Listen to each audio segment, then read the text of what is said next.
अरे वा यार, सेव्हेंजर्स वाले मास्टर जी क्रिकेट पण खेळायला लागले. आता मजा येईल. अरे छोटू दुकानदार, 3 पिशव्या ताकाच्या आणि 1 किलो बेसन पण दे यार. 1 किलो बेसन आणि 3 पॅकेट ताक लगेच आणतो.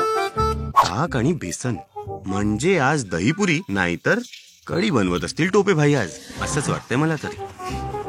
हे घ्या टोपे भाई तुमचं बेसन आणि ताकच्या पॅकेटी. तसं काय बनवताय काय आज, दहीपुरी की कढी? अरे यार छोटू दुकानदार, कढी बनवतोय. माझी आई खूप चांगलं बनवते. भाई टोपे भाई, यार आज 1 वाटी कढी मला देऊन जाशील का? घरी कोणीच नाहीये. सब्बू तिच्या बॉयफ्रेंडला भेटायला गेलीये आणि तिची आई तिच्या बॉयफ्रेंडला भेटायला गेलीये. दोघांना एकाच दिवशी पाठवलं. ठीक आहे, पाठवतो. अरे थांबा. हा, काय झालं? ओ याचे पैसे तर देऊन जा, 70 रुपये. ओहो, घे पकड.